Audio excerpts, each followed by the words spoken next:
Pourquoi l'ascension et la glorification? Tout d'abord, ce fut un tournant dans la dispensation. Cela a marqué un nouveau commencement de choses.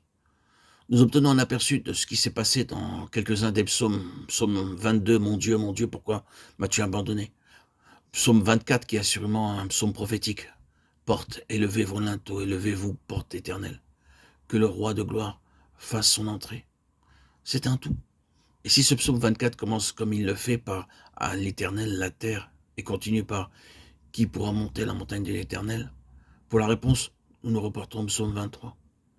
C'est le berger des brebis, un tel berger qui habitera dans la maison de l'Éternel pour toujours.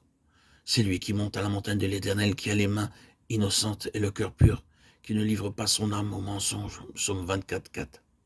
C'est lui, et maintenant, les portes éternelles l'attendent. Ainsi, nous pouvons saisir l'image. C'est comme si le ciel est en suspens et la terre en silence. Il y a une pause. Le psaume 22 a entièrement été promulgué, la terrible croix, l'abandon affreux, la désolation. Il a été mis dans le tombeau. Et maintenant, Dieu l'a ressuscité des morts. Mais le ciel attend quelque chose. Et alors le cri s'élève. Il vient. Les anges et les armées célestes s'écrient.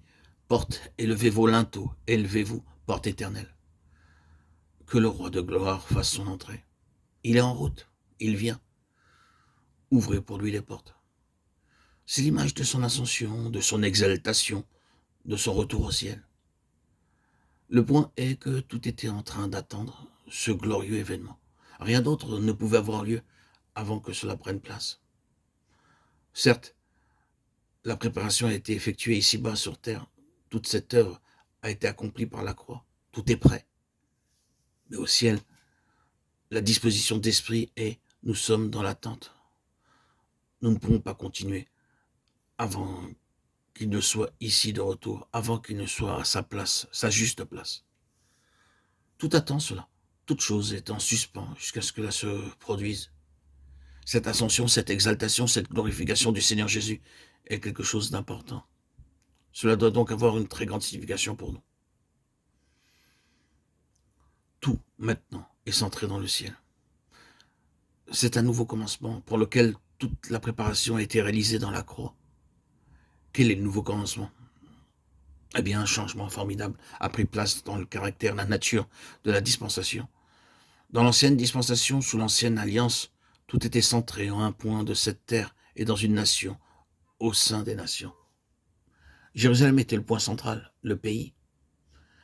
Israël, la nation, les Juifs. Tout était centré là.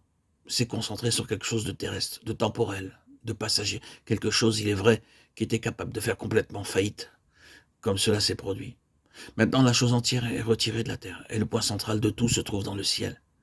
Le ciel détient le centre de tous les intérêts divins, la source et les ressources de toutes les activités divines. Le ciel est maintenant le lieu, car lui-même s'y trouve. La nouvelle dispensation est caractérisée par ceci.